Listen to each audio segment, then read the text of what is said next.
آپ کی ذرہ ذرہ اس جہاں کا ہے رعیت آپ کی سیدی سیدی سیدی سیدی سیدی سیدی سیدی سیدی روض محشر میرے آقا ہم سبوں پر ہو نظر روض محشر میرے آقا ہم سبوں پر ہو نظر حوض کوثر آپ کا ہے اور جنت آپ کی حوض کوثر آپ کا ہے اور جنت آپ کی ذرہ ذرہ اس جہاں کا ہے رعیت آپ کی سیدی سیدی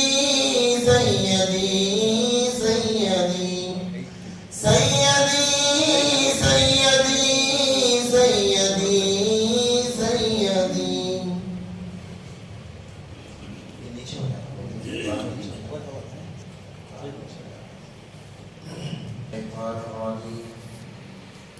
بسم الله الرحمن الرحيم الحمد لله رب العالمين الرحمن الرحيم مالك يوم الدين إياك نعبد وإياك نستعين اهدنا الصراط المستقيم صراط الذين أنعمت عليهم غير المغضوب عليهم ولا الضالين آمین. پہلے ایک مرتبہ اس کا ترجمہ سن لیں، اس کے بعد میں انشاءاللہ خلاصے کے طور پر بحث کریں گے انشاءاللہ. اعوذ باللہ من الشیطان الرجیم.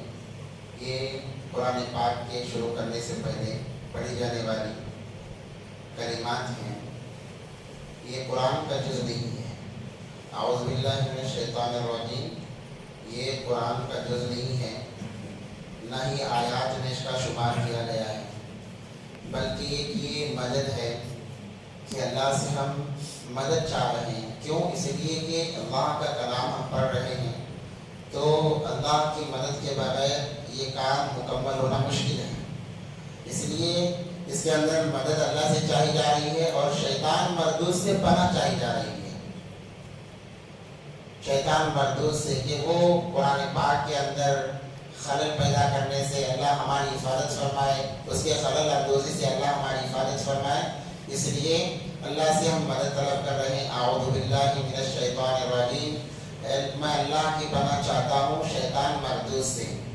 بسم اللہ الرحمن الرحیم. بسم اللہ الرحمن الرحیم کے فضائل بہت سارے ہیں، انشاءاللہ بعد میں آئیں گے. شروع اللہ کے نام سے جو نہایت رحم والا ہے، بڑا مہربان نہایت رحم والا ہے. الحمدللہ رب العالمین. تمام تعریفیں اللہ کے لیے ہیں جو عالمین کا رب ہے. الرحمن الرحیم بڑا مہربان نہایت رحم والا ہے.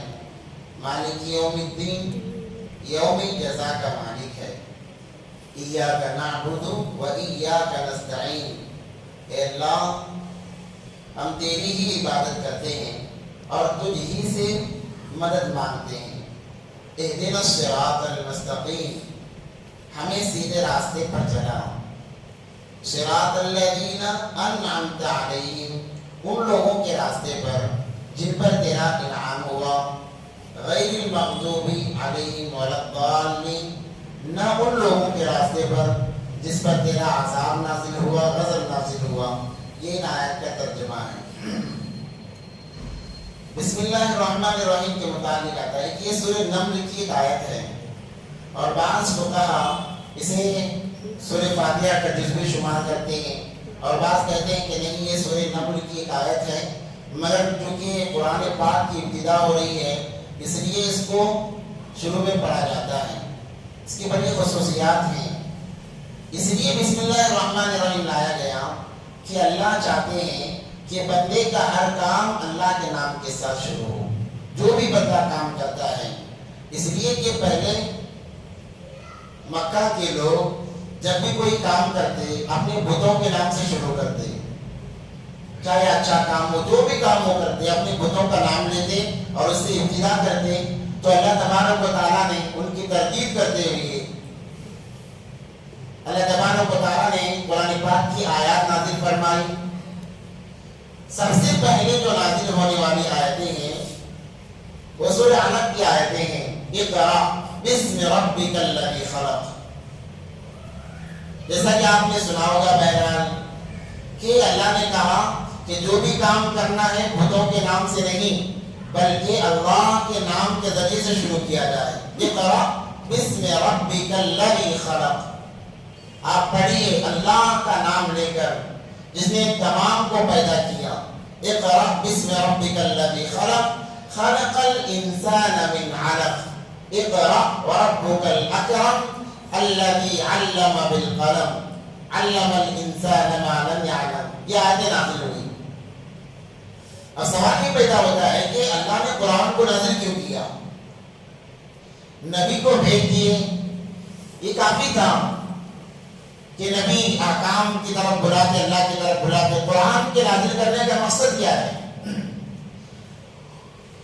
تو اس کا مقصد یہ ہے کیونکہ آدمی جو دیکھتا ہے اس پر اعتبار کرتا ہے، اور لوگوں کا پہلے سے ایک رواج، ایک مزاج رہا ہے کہ جو کوئی نبوت کا دعویٰ کرتا ہو تو اس سے معجزات مانگتے، کرامات مانگتے، یعنی تمہارے پاس کیا دلیل ہے کہ تم جو کہہ رہے ہو اللہ کی طرف سے ہے؟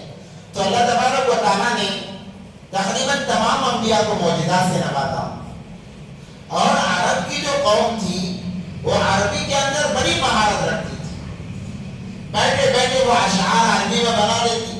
آج ہمیں عربی دیکھ کر پڑھنا مشکل ہے، ان کے لیے کیونکہ وہ مادری زبان تھی، بیٹھے بیٹھے اشعار بنا لیتے تھے، اور بڑے پائے کے شاعر عرب کے اندر گزرے گے۔ تو ان کو اپنی زبان پر اتنا ناز کہ وہ اپنی زبان کے علاوہ تمام کو گونگا سمجھتے ہیں۔ اہل عرب جو ہے اپنے آپ کو ہی وہ زبان والا سمجھتے ہیں، اس کے علاوہ جتنے بھی عجمی ہیں، یعنی عرب کے علاوہ جتنے بھی لوگ ہیں، وہ کہتے ہیں کہ گونگے ہیں، انہیں بات کرنا نہیں آتا۔ اتنا ان کو اپنی زبان پر ناز تھا۔ تو اللہ تبارک و تعالیٰ نے جتنی قومیں آئی ہیں تمام قوموں کے ساتھ میں جو قوم جس میں مہارت رکھتی، اللہ اسی کے ذریعے سے ان کی اصلاح فرماتے۔ تو اللہ تبارک و تعالیٰ نے چونکہ ان کو عربی زبان دی تھی، یہ اپنی زبان پر ناز کرتے تھے، اس لیے اللہ تبارک و تعالیٰ نے قرآن کو عربی زبان میں نازل کیا اور بتایا کہ دیکھو میں خدا ہوں، تمہاری زبان کوئی معنی نہیں رکھتی، تمہاری زبان کی کوئی اہمیت نہیں ہے، کیونکہ میں خدا ہوں، میں پالنہار ہوں، میں نے تمہیں دیا ہے، اور اس سے بہترین کلام میرا کلام ہے، اس سے بہترین جو چیز ہے وہ میرے پاس ہے قرآن کی شکل میں۔ تو اللہ تبارک و تعالیٰ نے ان کی گھمنڈ کو توڑنے کے لیے اور انہیں راہ راست پر لانے کے لیے، سیدھے راستے پر لانے کے لیے اللہ تبارک و تعالیٰ نے قرآن کا نزول فرمایا۔ قرآن سب سے پہلے لوح محفوظ میں تھا، لوح محفوظ سے اللہ تبارک و تعالیٰ نے اسے آسمانی دنیا پر نازل کیا۔ لوح محفوظ میں تھا، اس کے بعد میں آسمانی دنیا پر نازل کیا۔ اس کے بعد جیسے جیسے ضرورت قوم کو پڑتی گئی، اللہ تبارک و تعالیٰ نے حضرت جبرائیل امین کے ذریعے سے قرآن پاک کی آیات کو نبی پاک صلی اللہ علیہ وسلم پر نازل فرمائی، جسے وحی کہتے ہیں۔ وحی دو طرح کی ہوتی ہے، کیونکہ یہ مقدمہ ہے، ابھی قرآن پاک پہلے پارے سے ہمیں شروع کرنا ہے، اس سے پہلے قرآن کے متعلق چند باتیں جان لینا بہت ضروری ہے تاکہ آگے سمجھنے میں ہمیں آسانی ہوگی، ورنہ اگر شروع سے الف لام سے ہم شروع کر دیں تو بہت ایک دشواری پیدا ہوگی کہ اس سے پہلے کیا ہوا تھا، قرآن کب نازل ہوا، کیسے نازل ہوا، تو یہ سمجھنا ہمارے لیے دشوار ہو جائے گا۔ جو سامعین ہیں، اس سے پیچھے بھی سننے والے ہیں، ان کو بھی دشوار ہو جائے گا۔ وحی کی دو صورتیں ہیں، ایک تو وحی مطلوع ہے اور ایک وحی غیر مطلوع ہے۔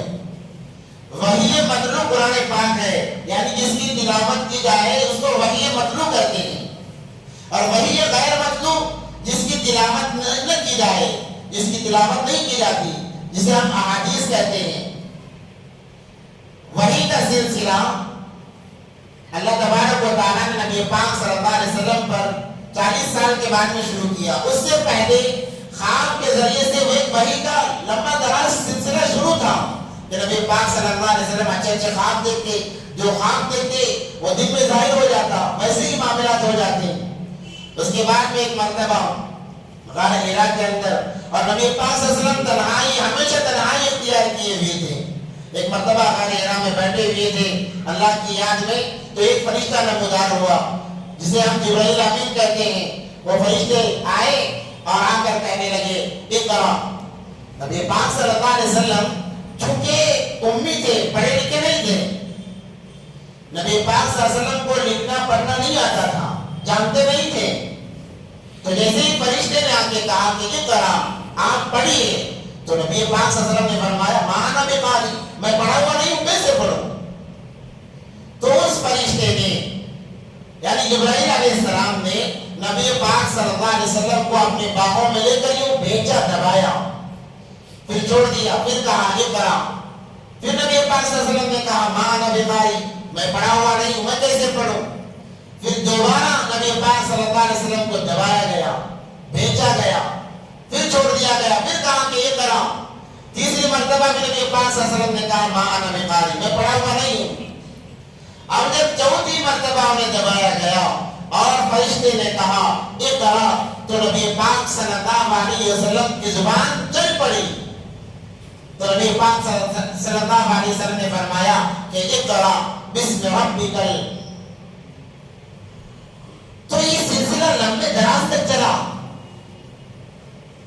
لمبا چلا یہ سلسلہ۔ اب یہ محدثین کرام، مفسرین کرام کہتے ہیں کہ پہلے 2-3 مرتبہ دبایا گیا، نبی پاک صلی اللہ علیہ وسلم نے کہا کہ میں پڑھا ہوا نہیں ہوں، پھر کیسے زبان پر آیا؟ یعنی کوئی بھی چیز ہو، جب تک انسان اپنے آپ کو مشقت میں نہیں ڈالتا وہ چیز حاصل نہیں ہوتی، یہ بتانا مقصود ہے۔ اور بعض کہتے ہیں کہ اگر قرآن کو سیکھنا ہے تو مصیبتیں جھیلنا پڑے گا، تکلیفیں ذرا برداشت کرنی پڑے گی، یعنی سامنے والے کی ڈانٹ کھانی پڑے گی، تب جا کر قرآن تمہیں یاد ہوگا، سمجھ میں آئے گا، ورنہ بہت مشکل ہے۔ تو جب تیسری چوتھی مرتبہ دبایا گیا، اب اس کے بعد میں نبی پاک صلی اللہ علیہ وسلم نے فرمایا کیا میں نہیں پڑھوں گا، تو پڑھے گا۔ نبی پاک صلی اللہ علیہ وسلم نے جیسے یہ قرآن کہا گیا، یہ حکم دیا جبرائیل امین کو۔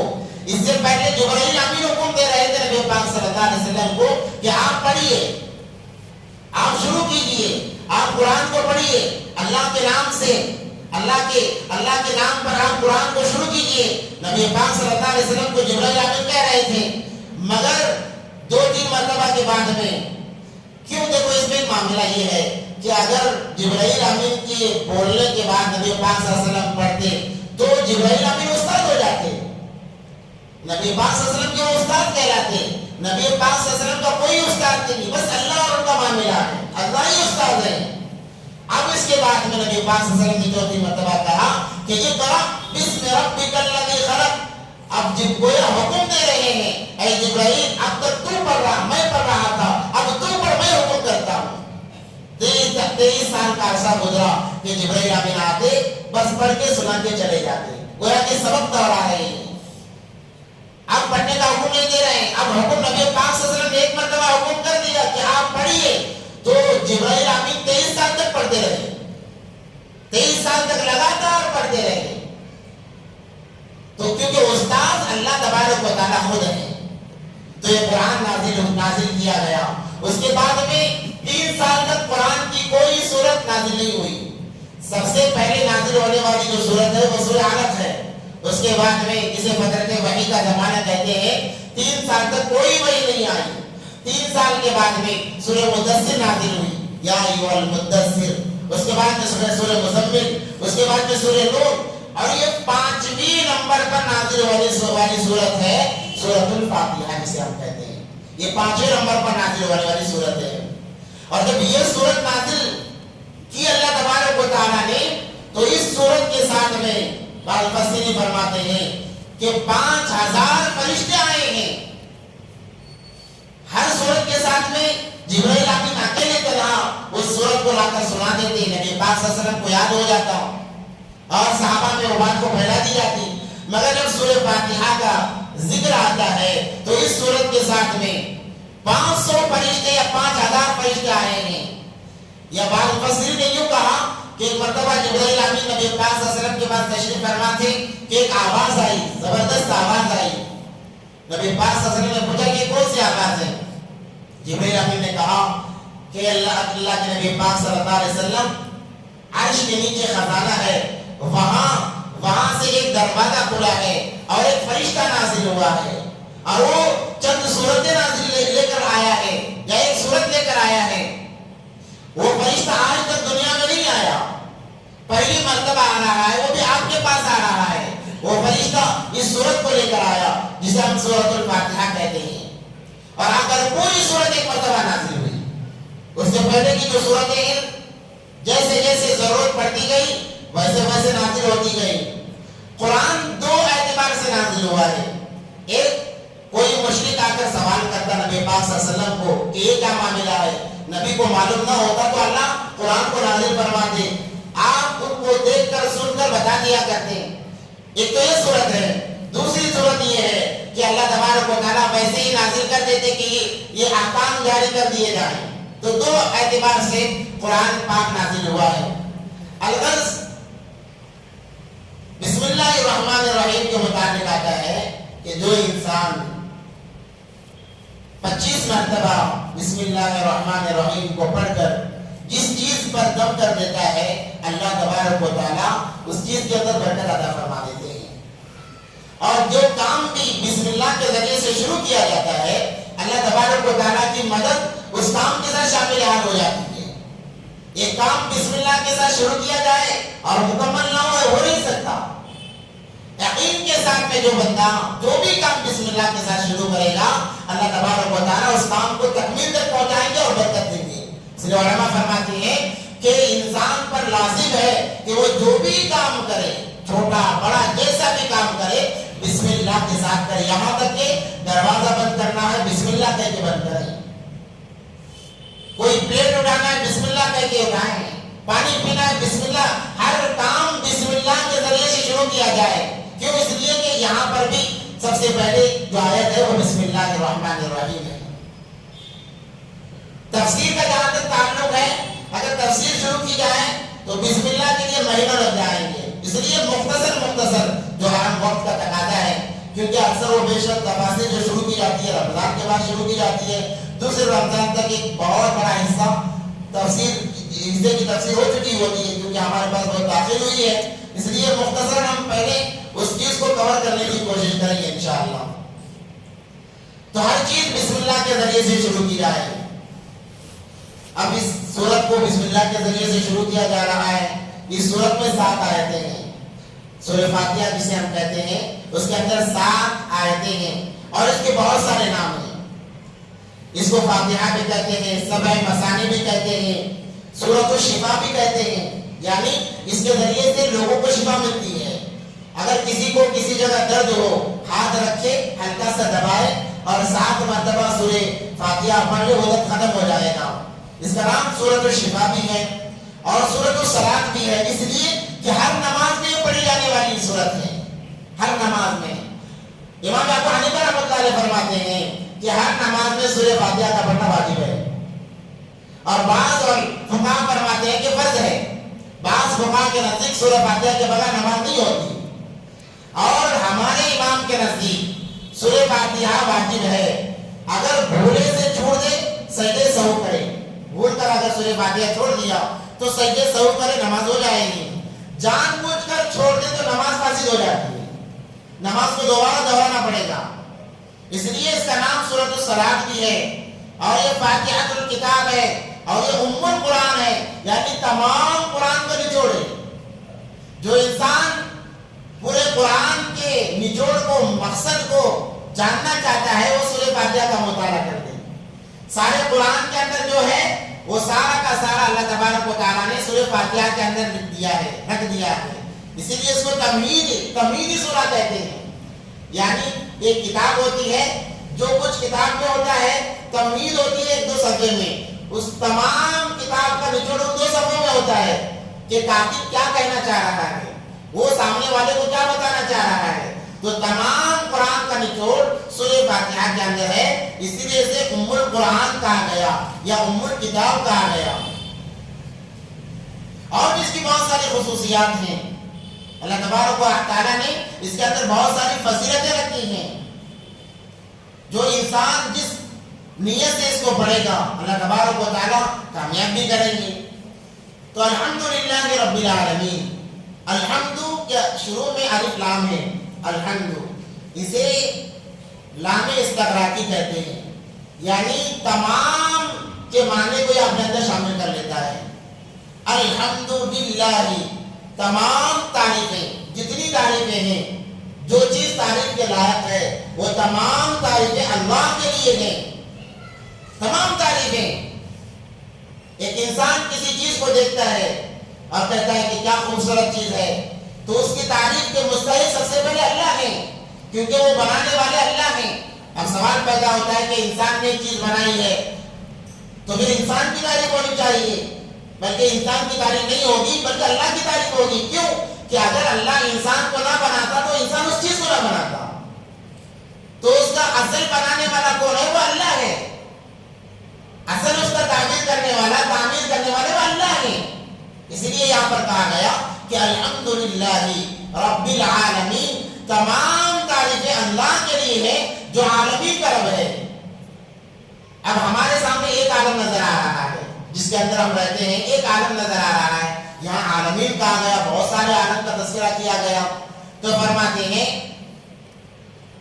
امام قرطبی رحمۃ اللہ علیہ نے اپنی کتاب میں لکھا ہے کہ 40,000 عالم ہیں. جیسے ایک دنیا ایک عالم ہے ویسے اور 40,000 عالم ہیں. اور آگے لکھتے ہیں کہ 80,000 عالم ہیں. 80,000 عالم ہیں. اس لیے عمومی طور پر یہ لکھا گیا، کہا گیا کہ جتنے بھی عالم ہیں، چاہے 40,000 عالم ہو یا 80,000 عالم ہو، تمام تعریفیں اس ایک اللہ کے لیے ہے جو تمام عالمین کا رب ہے. صرف اس عالم کا رب نہیں، صرف جنات کے عالم کا رب نہیں. ایک تفسیر ہدایت القرآن حضرت مولانا مفتی سعید صاحب رحمۃ اللہ علیہ لکھتے ہیں کہ ایک جنس ایک عالم ہے. انسان ایک جنس ہے، وہ ایک عالم. جنات ایک جنس ہے، وہ ایک عالم ہے. چرند پرند ایک جنس ہے، وہ ایک عالم ہے. ویسے 40 سے 80,000 عالم ہے. اللہ تمام عالمین کا رب ہے. الحمدللہ رب العالمین. اس میں الف لام جو شروع میں ہے وہ لام استغراقی ہے، یعنی تمام کا معنی وہ دیتا ہے. اس لیے یہاں پر یہ ترجمہ کریں گے کہ الحمدللہ رب العالمین. اس لیے جو چیزیں نظر آئیں سب سے پہلے اللہ کی تعریف کی جائے. مخلوق کی تعریف اللہ کو پسند نہیں ہے کیونکہ اس کے پیچھے اللہ ہے. اس لیے جو بھی چیز دیکھیں اللہ کی تعریف بیان کریں. جو بھی ہم اچھی چیز دیکھیں بس اللہ کی تعریف بیان کریں. الرحمن الرحیم. بڑا مہربان نہایت رحم والا ہے. اب رحمان اور رحیم یہ دو صفتیں ہیں، یہ اللہ کے نام ہیں. اللہ تبارک و تعالیٰ کے ویسے تو بہت سارے نام ہیں، مگر جو قرآن کے شروع میں دیے جاتے ہیں 90 پر 9 نام دیے جاتے ہیں یہ بتانے کے لیے، ورنہ اللہ کے بہت سارے نام ہیں. تو الرحمن یہ بھی نام ہے، الرحیم یہ بھی اللہ کا نام ہے. جو علماء فرماتے ہیں ہمارے اندر ایک رواج چلا ہوا ہے کہ کسی کا نام رحمان عبد الرحمان رکھ لیا. اچھی بات ہے، نام رکھنا چاہیے، مگر اس کو آدھے نام سے نہ بلائیں. جن کا نام عبد الرحمان یا عبد الرحیم ہے ان کو آدھے نام سے نہ بلائیں بلکہ پورا نام لے کر بلائیں. عبد الرحمان رحمان کا بندہ، عبد الرحیم رحیم کا بندہ. اگر رحمان کہیں گے یہ صفت خاصہ اللہ کے لیے ہے. انسان گنہگار ہو جاتا ہے، اگر کسی کو صرف رحمان کہہ کے پکارے گنہگار ہو جائے گا، صرف رحیم کہہ کے پکارے گنہگار ہو جائے گا، کیونکہ یہ نام خاص اللہ کے لیے ہے. اور شروع کی آیت میں رب العالمین رب نام جو ہے وہ بھی خاص اللہ کے لیے ہے. رب کا معنی ہوتا ہے پالن ہار، تربیت کرنے والا. تو پالن ہار بھی اللہ ہے، تربیت کرنے والا بھی اللہ ہے. تو یہ نام خاص ہے اللہ کے لیے. نام رکھتے اچھی بات ہے، رکھنے چاہیے، مگر مکمل نام سے بلائیں، ادھورے نام سے نہ پکاریں، کیونکہ یہ خاص ہے. اب رحمان علماء فرماتے ہیں یہ تمام کے لیے عام ہے، رحم کرنے والا، کیونکہ اللہ بڑے رحم کرنے والے ہیں، ہر ایک کے ساتھ رحم کرنے والے ہیں، چاہے مسلمان ہو، عیسائی ہو، ہندو ہو، سب کے ساتھ اللہ رحم کرنے والے ہیں۔ اسی لیے تو ہر کوئی جی رہا ہے دنیا کے اندر۔ اگر اللہ رحمان نہ ہوتے تو مسلمان کے علاوہ، ایمان والے کے علاوہ دنیا میں کوئی نہ ہوتا، کوئی دوسرا نہ ہوتا۔ اللہ رحمان ہے، اسی لیے غیر بھی خوشی سے جی رہا ہے، ہر کوئی زندگی گزار رہا ہے۔ مفسرین اکرام فرماتے ہیں یہ رحمان عام ہے دنیا کے لیے، دنیا کے اندر جتنے لوگ ہیں تمام کے ساتھ اللہ کا رحم کا معاملہ ہے، اور رحیم یہ خاص ہے آخرت کے لیے، رحیم خاص ہے آخرت کے لیے، اس کا استعمال آخرت میں کیا جائے گا، وہاں پر صرف ایمان والوں کے ساتھ یہ رحیم خاص ہے، غیروں کے ساتھ بھی وہاں کرم کا معاملہ نہیں ہوگا، کیونکہ وہ غیر اللہ کو مانے بغیر زندگی گزار کر گیا ہے۔ جب تک دنیا میں ہے اللہ رحم کا رحمانیت کو بتاتے ہیں، اس لیے ہر ایک کو کھلا رہے ہیں، پلا رہے ہیں، سلا رہے ہیں۔ جب مر کے قیامت میں جائیں گے وہاں جزا کا دن ہوگا، وہاں اللہ رحیم ہے صرف ایمان والوں کے ساتھ نہیں، جو ایمان پر جس کا خاتمہ ہوا ہے اس کے ساتھ اللہ تبارک و تعالیٰ رحیمی کا معاملہ فرمائیں گے۔ رحمان خاص ہے، رحمان عام ہے اور رحیم خاص ہے۔ الرحمن الرحیم، مالک یوم الدین، یوم جزا کا مالک ہے یا روز جزا کا مالک ہے۔ اب روز جزا کسے کہتے ہیں؟ مرنے کے بعد کی جو زندگی ہے اسے روز جزا کہا جاتا ہے۔ مرنے کے بعد اللہ کے سامنے حاضر ہونا ہے، اللہ کے سامنے پیش ہونا ہے، زندگی کا حساب دینا، وہ ایک لمبی زندگی ہے، تو اس زندگی کا صرف اللہ تبارک و تعالیٰ مالک ہے۔ تو اللہ تبارک و تعالیٰ کل قیامت کے دن بندوں سے مخاطب ہو کر فرمائیں گے لمن الملک اليوم، کہ آج کس کی بادشاہت چلے گی؟ کہ بندہ کہتا ہے کہ میں بادشاہ ہوں، میں فلاں ہوں، میں فلاں ہوں، جو دعوے کرتا ہے، اپنے آپ کو بڑا سمجھتا ہے، تو اللہ فرمائیں گے بتاؤ آج کے دن کا کون بادشاہ ہے، آج کے دن کا کون مالک ہے، آج کے دن کا کون حاکم ہے؟ تو جواب دینے والا کوئی نہیں رہے گا وہاں پر، کیونکہ تمام کے تمام نفسا نفسی کے عالم میں ہوں گے۔ ہر کوئی یہ سوچ رہا ہوگا کہ میرا بیڑا پار ہو جائے بس۔ جب اللہ پوچھ رہے ہیں کہ آج کے دن کا کون مالک ہے، کون بادشاہ ہے، تو کوئی جواب دینے والا نہیں ہوگا۔ تو اللہ خود فرمائیں گے کہ آج کا دن کا مالک صرف میں تنہا ہوں، آج بس میری حکومت چلے گی، میرے علاوہ کسی کی حکومت نہیں چلے گی، چاہے وہ دنیا کے اندر جتنا ہی بڑا بادشاہ کیوں نہ رہا ہو۔ اور بعض مفسرین فرماتے ہیں کہ جب بندہ اس سورہ کی تلاوت کرتا ہے، یعنی سورہ فاتحہ پڑھتا ہے نماز کے اندر، الحمدللہ رب العالمین، تو اللہ تبارک و تعالیٰ فرماتے ہیں کہ میرے بندے نے میری تعریف فرمائی، حمدنی عبدی، کہ میرے بندے نے میری تعریف فرمائی۔ اسی لیے کہتے ہیں کہ جو سورہ فاتحہ ہو یا چھوٹے موٹے جو سورے ہیں ان کا ترجمہ ذہن میں رکھ کر تلاوت کی جائے، بڑا مزہ آتا ہے تلاوت کرنے میں، انسان کا ایک عجیب سی انسان کے اندر ایک عجیب سی کیفیت لگ جاتی ہے۔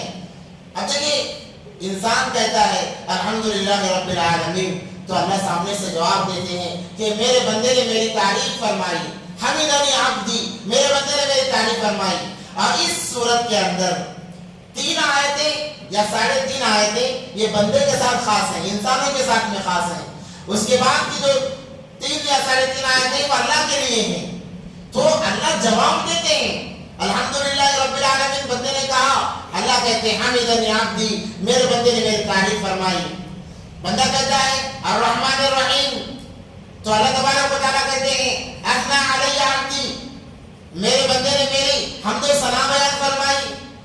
بندہ کہتا ہے مالک یوم الدین، مالک یوم الدین، اللہ فرماتے ہیں مجدنی عبدی، اللہ اکبر۔ اس لیے ان معنی کا استحضار رکھتے ہوئے جب اس سورت کو پڑھیں گے تو ایک دل لگی سی پیدا ہو جائے گی اور انسان کو بڑا لطف آئے گا۔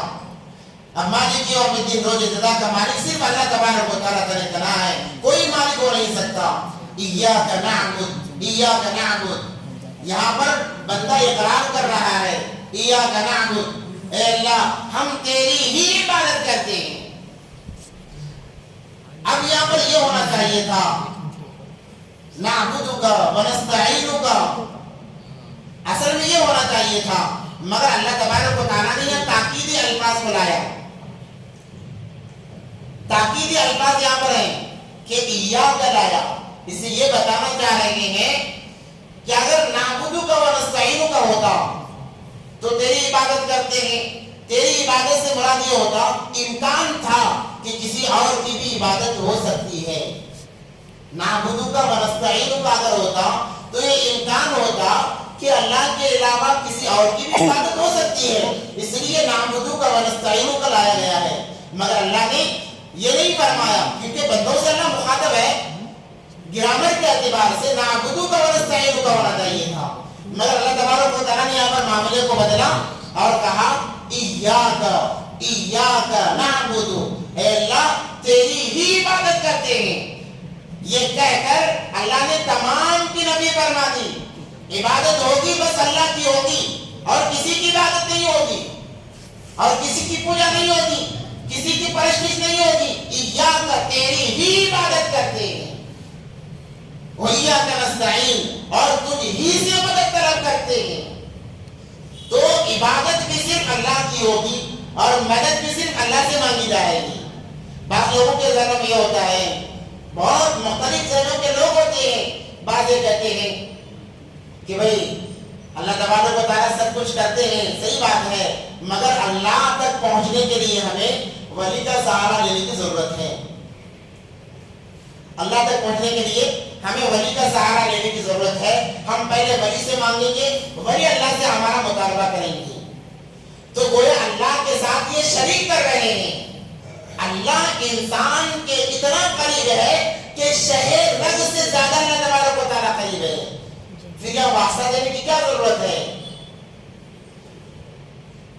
جب دعا کا معاملہ ہوتا ہے، مانگنے کا معاملہ ہوتا ہے تو انسان بات کہتے ہیں کہ ہم پہلے ولی سے مانگیں گے، ولی اللہ سے لے کر ہمیں دیں گے. یہ بالکل غلط ہے.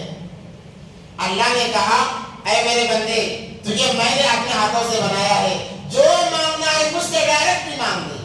اب یہ ہونا چاہیے تھا کہ چلو ہم نے کام کیا، ہم نے کسی جگہ کام کیا، جس انسان نے ہمیں کام پہ لگایا، جس آدمی نے ہمیں جاب پہ لگایا، تو پہلے ہم جس جو جاب کو لگانے والا ہے اس سے پیسے کیوں نہیں مانگتے؟ کیونکہ واسطہ بنا ہوا ہے. پہلے اس سے مانگے، وہ اونر سے مانگ کر دے گا. مگر ہم کیا کرتے ہیں؟ ہم جس کے پاس کام کرتے ہیں ڈائریکٹ اس سے مانگتے ہیں کہ میں نے کام تیرا کیا ہے، تیرے پاس میں نے کام کیا ہے، میں دوسرے سے پیسہ کیوں مانگوں؟ اس لیے ہم کیا کرتے ہیں؟ جس کا ہم کام کر رہے ہیں، جس کے پاس کام کر رہے ہیں، ڈائریکٹ اس سے پیسہ مانگتے ہیں. تو اس معاملے میں، دنیاوی معاملے میں ہم ڈائریکٹ اونر کے پاس جاتے ہیں، مالک کے پاس جاتے ہیں. مگر جب اللہ کا معاملہ آتا ہے، دین کا معاملہ آتا ہے، ہم کہتے ہیں کہ بھائی پہلے ولی سے مانگا جائے، ولی ہمارا مطالبہ کرے گا. یہ بالکل غلط بات ہے. یہ بالکل غلط بات ہے. ان تمام چیزوں کی نفی کر دی گئی. ایاک نعبد و ایاک نستعین.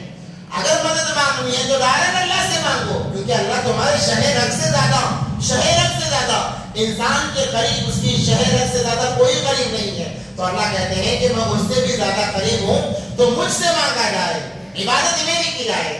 اور دوسری بات یہ ہے کہ کفار مکہ جو ہے وہ بتوں کی پرستش کیا کرتے تھے، اپنے بادشاہ کی پوجا کیا کرتے تھے. یعنی جو بادشاہ ہوتا اس کے پاس جا کر سجدہ کیا کرتے اور کہتے اس کی تعظیم میں ہم سجدہ کر رہے ہیں. تو صحابہ آئے اور آ کر کہنے لگے اللہ کے نبی فلاں لوگ تو بادشاہ کے جب دربار میں جاتے ہیں اسے سجدہ کرتے ہیں، اس کی تعریف کرتے ہیں، آپ ہمارے بادشاہ ہیں، آپ ہمارے سب کچھ ہیں، تو آپ اجازت دیجئے کہ ہم آپ کے لیے سجدہ کریں، آپ کی تعریف کے لیے ہم سجدہ کریں. تو نبی پاک صلی اللہ علیہ وسلم نے فرمایا کہ تعریف سجدہ صرف اللہ کے لیے ہوگا، کسی کے لیے نہیں ہوگا. سجدہ تو ہوگا صرف اللہ کے لیے ہوگا. اور نبی پاک صلی اللہ علیہ وسلم نے فرمایا اگر میں سجدے کا حکم دیتا تو عورت کو حکم دیتا کہ وہ اپنے شوہر کو سجدہ کرے. اس کے مقام، شوہر کے مقام کو اللہ کے نبی پاک صلی اللہ علیہ وسلم نے یہاں پر بتایا. اگر میں سجدے کا حکم دیتا، سجدہ کسی کے لیے جائز نہیں ہے، اگر سجدے کا حکم دیتا تو عورت کو حکم دیتا کہ وہ اپنے شوہر کے لیے سجدہ کرے، مگر اجازت نہیں ہے، اس لیے سجدہ صرف اللہ کے لیے ہوگا. سجدہ صرف اللہ کے لیے ہوگا. اب بعض لوگ کہتے ہیں ماں باپ کے قدموں میں گر جانا، ماں باپ کو سجدہ کرنا کیسا ہے؟ اللہ فرماتے ہیں کہ ماں باپ کو بھی سجدہ کرنے کی اجازت نہیں ہے. ہاں ان کے قدموں میں پڑھنے کی اجازت ہے، ان کے قدموں میں گر جانے کی اجازت ہے. آپ قدموں میں گر جائیں انہیں منانے کے لیے، انہیں راضی کرنے کے لیے. آپ ان کے پاؤں پکڑ لیں. دیکھو دو چیزیں ہیں، ایک تو عبادت ہے اور ایک تعظیم ہے. عبادت تو ہوگی صرف اللہ کے لیے ہوگی. اگر تعظیماً آپ ان کے قدم پکڑ رہے ہیں، پاؤں پکڑ رہے ہیں، یہ طریقہ اختیار نہ کیا جائے جیسے سجدہ کا ہم نماز میں کرتے ہیں. وہ طریقہ اختیار کرنے کی ضرورت اجازت نہیں ہے. اگر ویسے ہم جھک کر اگر قدم پکڑ لیتے ہیں، پاؤں پکڑ لیتے ہیں، بعض موقع اس کی گنجائش دیتے ہیں اور بعض منع کرتے ہیں، اس لیے کہ اگر آج یہ بس جھک کر تعظیم میں جھک رہا ہے کل کو سجدہ کرے گا. اس لیے علماء فرماتے ہیں کہ اس کی بھی گنجائش نہیں ہے. تو یہاں پر ایاک نعبد، اے اللہ ہم تیری ہی عبادت کرتے ہیں، وہ ایاک نستعین، اور تجھ ہی سے مدد مانگتے ہیں. گویا بتانا یہ مقصود ہے کہ عبادت ہوگی تو اللہ کی ہوگی، مدد مانگنا ہوگا تو صرف اللہ سے مانگنا ہوگا. اس کے علاوہ کسی سے مدد مانگنے کی اجازت بالکل گنجائش نہیں ہے. اہدنا الصراط المستقیم، اہدنا الصراط المستقیم. اے اللہ ہم تمام کو، کیا ہمیں سیدھے راستے پر چلا، سیدھے راستے پر چلا. گویا انسان اللہ سے یہ مطالبہ کر رہا ہے کہ ہمارے پاس ایمان ہے پھر بھی ہم بھٹکے ہوئے ہیں، ہم جانتے ہیں پھر بھی بھٹکے ہوئے ہیں. یا اللہ تو ہماری انگلی پکڑ کر ہمیں سیدھے راستے پر چلا. اور سمجھنے کے لیے دیکھیے، ایک ہوتا ہے راستہ بتانا، کہ ہم نے پوچھا کہ شیواجی نگر جانے کا راستہ کون سا ہے، تو ہم کہیں گے کہ بھائی ایسا جاؤ، رائٹ لے لو، لیفٹ لے لو، سیدھا چلے جاؤ، آپ پہنچ جاؤ گے. اور ایک ہوتا ہے کہ راستہ بتانا، راستہ بتانا.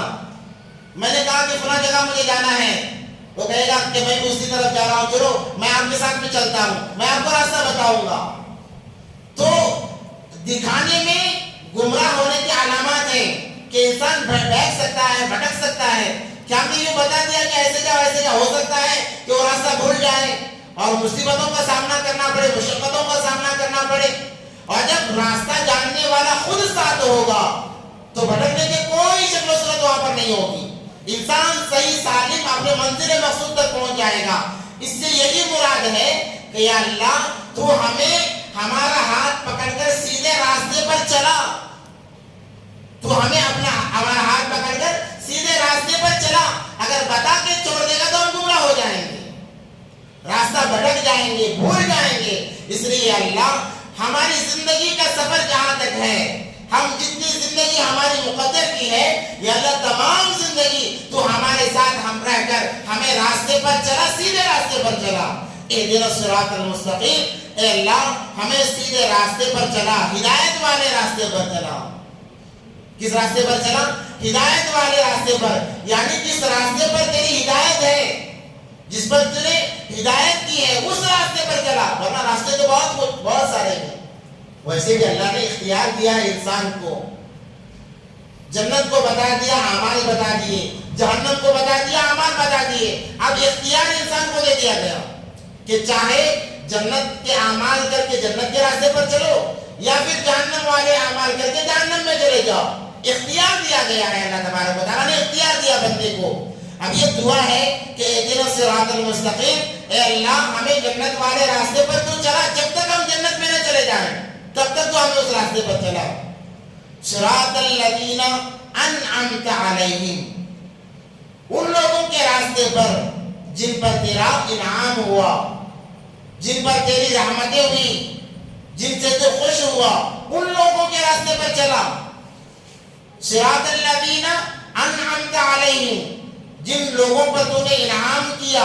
اب انعام والے لوگ کون ہیں؟ صحابہ انعام والے ہیں، وہ صحیح راستے پر چل کے چلے گئے. تابعین، تبع تابعین، جو اولیاء اللہ ہیں، اللہ کے محبوب بندے ہیں، وہ صحیح راستے پر تھے. اس سے مراد شہداء، صلحاء، صدیقین ہیں. یعنی یہ بندہ مطالبہ کر رہا ہے کہ یا اللہ شہداء والے راستے پر چلا، صدیقین والے راستے پر چلا. اس لیے علماء فرماتے ہیں کہ اپنی دعاؤں میں اس دعا کا اہتمام کیا جائے.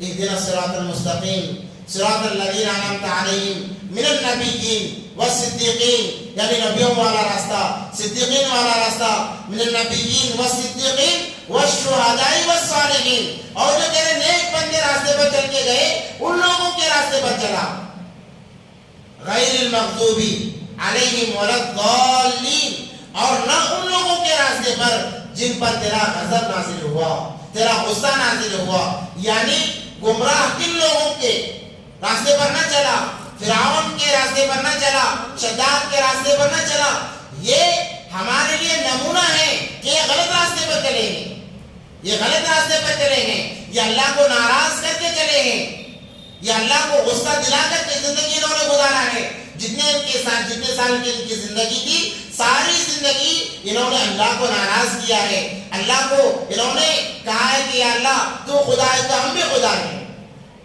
تو پناہ مانگ رہا ہے بندہ، غیر المغضوب علیہم ولا الضالین، اللہ ان لوگوں کے راستے پر نہ چلا جن پر تیرا غضب نازل ہوا ہے، اور غضب کے مستحق کون بنے؟ واقعات ہمارے سامنے ہیں، فرعون غضب کا مستحق بنا، شداد غضب کا مستحق بنا، حامان غضب کا مستحق بنا، یہ تمام مغضوبین ہیں، اور بعض مسلم کہتے ہیں یہود اور نصارہ کے راستے پر نہ چلا، یعنی یہودی جو ہیں، نصرانی جو ہیں، جسے ہم عیسائی بھی کہتے ہیں، ان لوگوں کے راستے سے پناہ مانگی گئی ہے۔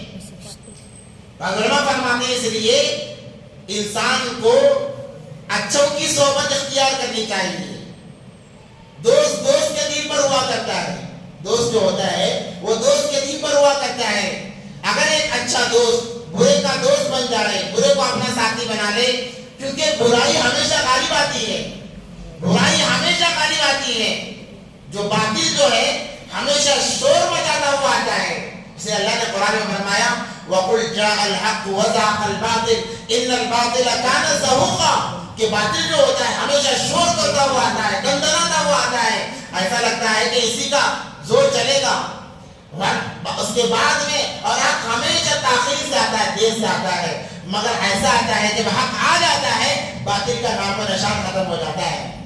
اس لیے اپنے دوستوں کو اچھے لوگوں کی دوستی اختیار کی جائے، اچھے لوگوں کی صحبت اختیار کی جائے، کیونکہ دوست کے دن پر ہوا کرتا ہے، اور جب اچھا انسان بروں کو دوست بنا لیتا ہے دھیرے دھیرے اس کی تمام اچھائیوں پر دوست کی برائیاں غالب آ جاتی ہیں، اور دوست بھی اچھا انسان بھی برا بن جاتا ہے۔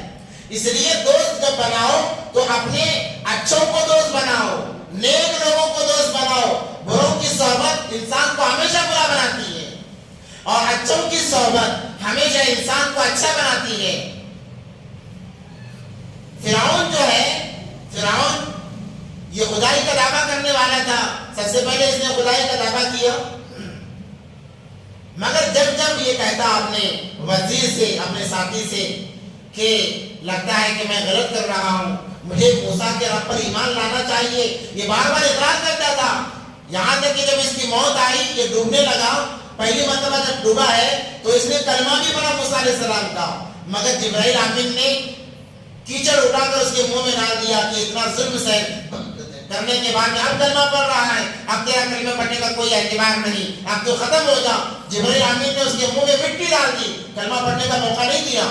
اس سے پہلے بھی وہ اپنے وزیر کے سامنے کہا کرتا تھا کہ مجھے موسیٰ کے خدا پر ایمان لانا چاہیے، مانتا تھا وہ اللہ کو، مگر جب وہ فرعون کہتا، حامان چونکہ اس کے ہمیشہ ساتھ میں رہتا، حامان کہتا کیا بات کر رہے ہو، آپ تو خدا ہو، آپ خدا ہو، آپ کی یہ شان ہے، آپ کی وہ جان و جلالت ہے، آپ اگر موسیٰ کے خدا کو مانیں گے تو آپ کو خدا کوئی نہیں کہے گا۔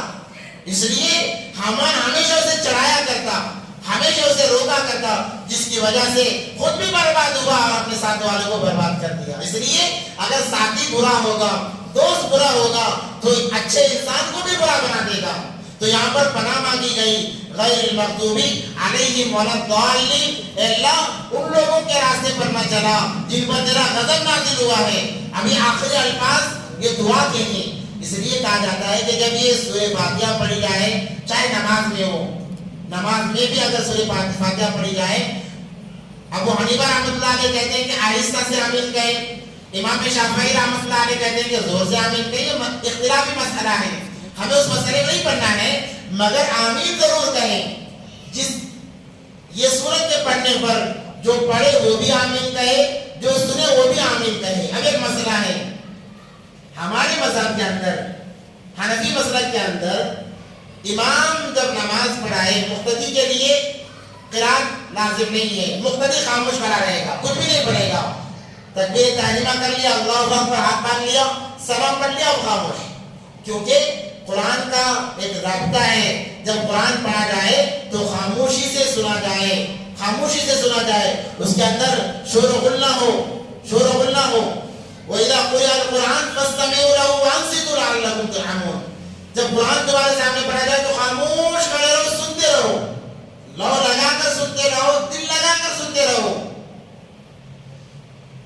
تو امام ابو حنیفہ رحمۃ اللہ علیہ کہتے ہیں کہ مقتدی کو پڑھنے کی ضرورت نہیں ہے، مگر امام شافعی رحمۃ اللہ علیہ کہتے ہیں سورہ فاتحہ کیونکہ بندے اور اللہ کے درمیان میں یہ معامل ہے، چند الفاظ بندے کے لیے ہے، چند اللہ کے لیے ہے، بندہ اللہ سے پناہ مانگ رہا ہے، اس لیے یہ دعا ہے، اس کو پڑھے۔ امام شافعی رحمۃ اللہ علیہ کہتے ہیں کہ پڑھے، اس لیے شافعی حضرات مقتدی ہونے کے باوجود بھی سورہ فاتحہ پڑھتے ہیں، مگر حنفی کے لیے اس کی اجازت نہیں ہے۔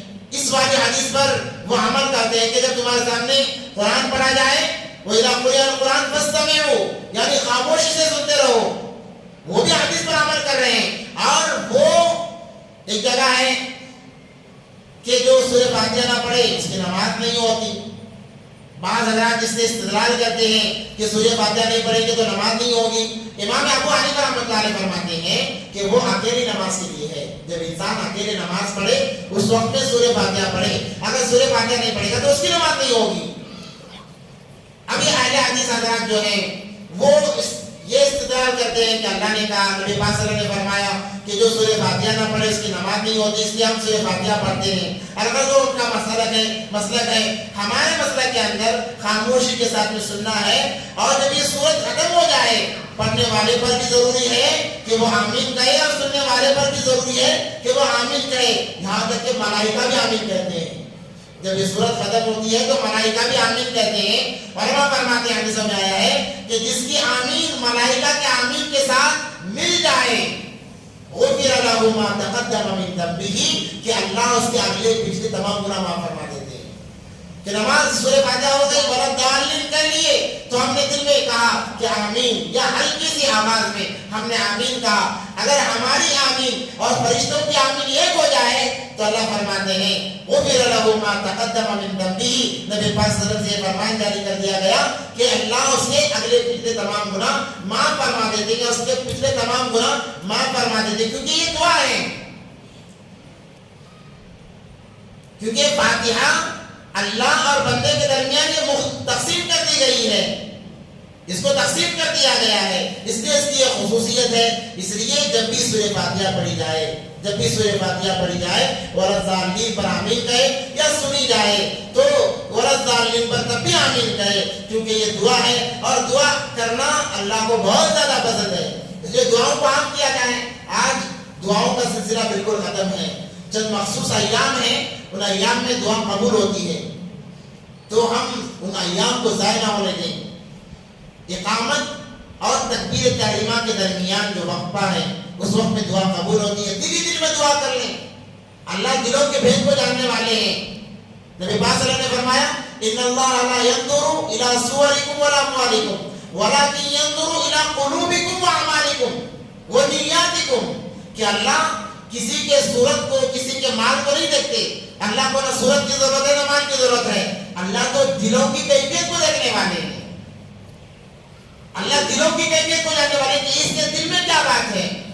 تو یہ مقبولیت کے ایام ہے۔ اس کے بعد اذان کے بعد کا جو وقفہ ہے، نماز پڑھی، جماعت کھڑی ہونے تک، تب بھی سنتوں کے بعد میں دعا قبول ہوتی ہے، اور فرائض کے بعد میں فرض نماز جیسے ہی ہو جاتی ہے اس کے بعد میں یہ دعا کی قبولیت کا وقت ہے۔ ہم تسبیحات بعد میں بھی کر سکتے ہیں، مگر پہلے دعا کر لیں، اصل یہی ہے کہ دعا کر لیں۔ اب چونکہ اس طرف زیادہ تر نام کی طرف ایک رواج چلا ہے کہ امام صاحب دعا کرتے ہیں، بعض مقتدی آمین کہتے ہیں، اصل طریقہ یہی ہے کہ جیسے ہی نماز ہو جائے امام صاحب کم آواز میں مختصر دعا کرے اور ختم کر دیں۔ اب مقتدیوں پر ضروری ہوتا ہے کہ وہ امام صاحب کی دعا ختم ہونے کے بعد اپنے انداز میں مانگے. ایک مجموعی دعا ہوتی ہے کہ امام صاحب کہتے ہیں, مقتدی آمین کہتے ہیں, اور ایک مخصوص دعا ہوتی ہے جو بندے اور اللہ کے درمیان میں خاص ہوتی ہے.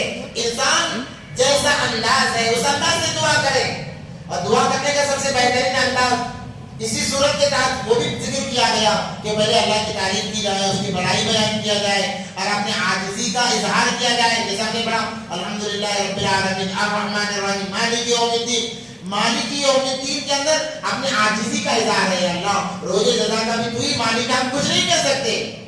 جب تک تو ہدایت نہ دے, تو کامیاب نہ کرے, ہمارے اعمال بھی ہمیں کامیابی نہیں دلا سکتے. تو آداب دعا کے یہی ہیں کہ بھائی اللہ کی تعریف بیان کرے. عربی زبان میں نہیں ہوتا تو سورہ فاتحہ پڑھ لے.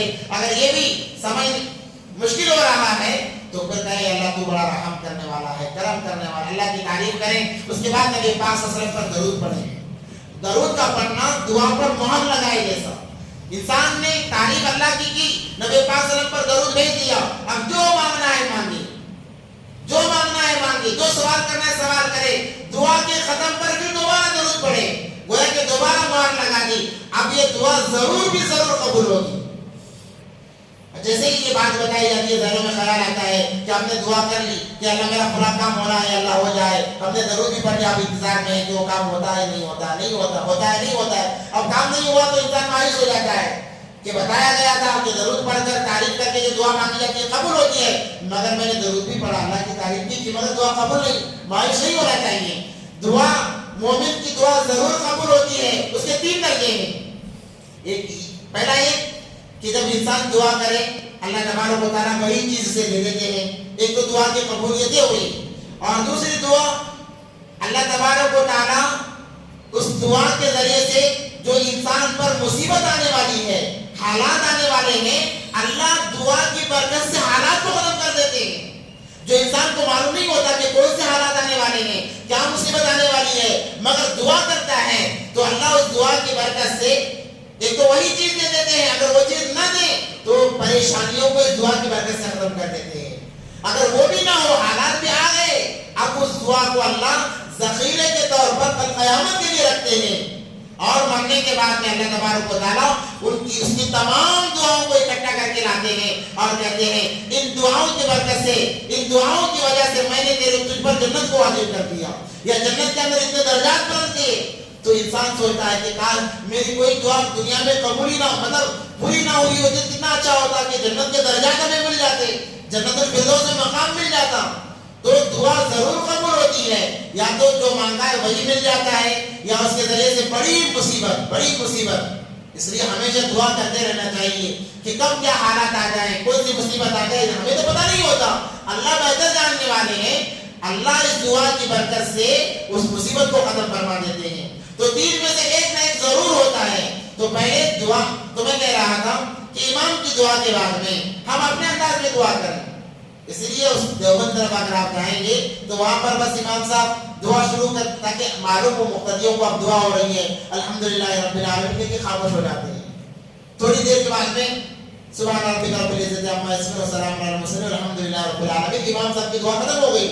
اب مقتدی دعا میں لگ جاتے ہیں کیونکہ یہ قبولیت کا وقت ہے. آپ کو کیا ضرورت ہے آپ بہتر جانتے ہیں. امام کو تو پتہ نہیں ہوتا کہ آپ کو کیا ضرورت ہے. امام عمومی طور پر یا اللہ تمام کے گناہوں کو معاف فرما, تمام کے رحم خیر کے معاملے فرما, یہ عمومی دعا ہوتی ہے. اور اس کے اندر بھی تاثیر ہوتی ہے کہ نہیں, کہ تاثیر نہیں ہوتی, تاثیر ہوتی ہے. مگر جب انفرادی دعا مانگتا ہے انسان دل کی کیفیت کے ساتھ مانگتا ہے کہ مجھے اس چیز کی ضرورت ہے, یا اللہ تو کرنے والا ہے, اپنے عاجزی کا اظہار کرتا ہے. یا اللہ میرے پاس پیسہ ہے, میں اس پیسے سے صحت نہیں خرید سکتا, میں پیسے صحت نہیں خرید سکتا, صحت تو دینے والا ہے. اب گویا بندہ عاجزی کر رہا ہے, پیسہ ہونے کے باوجود اپنی انکساری کا معاملہ اللہ کے سامنے رکھ رہا ہے. تو اللہ کہتے ہیں کہ دیکھو اسباب تمام ہیں مگر پھر بھی میرے سامنے عاجز بنا ہوا کھڑا ہے, میں اس کی ضرورتوں کو پورا کرتا ہوں. اللہ ضرورتیں پوری فرما دیتے ہیں. اس لیے دعا امام کے بعد میں تنہائی میں بیٹھ کر مانگا جائے, یہ زیادہ بہتر ہے. یہ سورہ فاتحہ کا مختصر سا ترجمہ اور تفسیر تھی. انشاءاللہ جیسے جیسے وقت آئے گا درمیان میں پھر ہمیں سورہ فاتحہ کے چند الفاظ کے ساتھ میں تفسیر کی ضرورت پڑے گی انشاءاللہ اس وقت میں اس کی مکمل تفسیر آئے گی کیونکہ وہ وقت بھی نہیں تھا کہ مکمل اس کی تفسیر کی جائے ورنہ صرف بسم اللہ کی تفسیر حضرت علی رضی اللہ عنہ کے بارے میں آتا ہے کہ انہوں نے سورہ فاتحہ کی تفسیر لکھی 70 اونٹوں پر ان کی کتابیں جاتی تھی 70 اونٹوں پر اتنی تفسیر سورہ فاتحہ کی ہے کیوں نہ ہو کیونکہ پورے قرآن کا نچوڑ اللہ نے سورہ فاتحہ میں رکھا ہے پورے قرآن کا نچوڑ پورے 30 پاروں کا نچوڑ اللہ تبارک و تعالیٰ نے سورہ فاتحہ کے اندر رکھا ہے اس لیے اس کو زیادہ سے زیادہ پڑھا جائے اس کے مطلب کو سمجھا جائے جب مطلب سمجھ کر آخر میں انسان آمین کہتا ہے تو اللہ تبارک و تعالیٰ اس کی ضروریات پوری کرتے ہیں اللہ سے دعا کہ اللہ تمام کوئی باتوں پر عمل کی توفیق عطا فرمائے انشاءاللہ ہر اتوار تفسیر ہوگی سورہ بقرہ شروع ہونے والا ہے تو تمام سے گزارش ہے کہ خود بھی شامل رہیں دوستوں کو بھی شامل کریں کیونکہ بہت تاثیر ہے قرآن پاک کے اندر جیسے بھی پڑھے ثواب تو مل جائے گا مگر سمجھ کر پڑھنے میں جو تاثیر ہے وہ نہ سمجھے پڑھنے میں کچھ تاثیر نہیں ہے آپ اندازہ لگائیں آپ کے سامنے ایک بات آئی آپ ان باتوں کو آپ ذہن میں رکھ کر جب پڑھیں گے آپ کی کیفیت الگ ہوگی آپ کی کیفیت الگ ہوگی آپ یہ سمجھیں گے کہ اللہ مجھے جواب دے رہے ہیں اب جب اس کے بعد میں جب آپ آمین کہیں گے اس آمین کی کیفیت بھی الگ ہوگی اس لیے اللہ سے دعا ہے کہ اللہ تمام کو باتوں پر عمل کی توفیق عطا فرمائے دعا کریں اللهم لك الحمد لك الشكر يا الله اللهم صل على سيدنا محمد وعلى ال سيدنا محمد وبارك وسلم اللهم انك عفو كريم تحب العفو فاعف عنا يا رحيم يا اول الاولين ويا اخر الاخرين يا ذا القوة المتين يا حنان يا منان يا ذا الجلال والاكرام يا ارحم الراحمين يا لم تمام گناہوں کو معاف فرما خطا سے درگزر فرما یا اللہ تمام کرم خیر کا معاملہ فرما یا اللہ تیرے کلام پاک کی تفسیر کا آغاز ہوا ہے یا اللہ اس تفسیر کو قبول فرما کہنے والے کو قبول فرما کہنے والے کے الفاظ کو قبول فرما سننے والوں کو قبول فرما یا اللہ تمام مجلس کو قبول فرما کر یا اللہ ہدایت کے فیصلوں کا عام فرما دے مغفرت کے فیصلوں کا عام فرما دے یا اللہ اس کے اندر جو کمی زیادتی بھی ہے یا اللہ یقیناً ہوئی ہے کیونکہ تیرا کلام ہے یا اللہ انسان کے بس کی بات نہیں ہے کہ تو جیسا چاہتا ہے ویسے اس کی وضاحت کی جائے تصویر کی جائے وہ تو نبی کی صفات میں سے ہے یا اللہ جو لفظ خطا ہے جو بھول چوک ہوئی ہے یا اللہ تو معاف فرمانے والا ہے معاف فرما کر یا اللہ ہمارے مجلس کو قبول فرما اس دعا کو مدن فضل کرم سے اپنے حبیب سرور کون حضرت محمد مصطفیٰ صلی اللہ علیہ وسلم کی خطبہ میں قبول فرما آمین رب العالمین سبحان ربک رب العزت عما یصفون السلام علی المرسلین الحمد للہ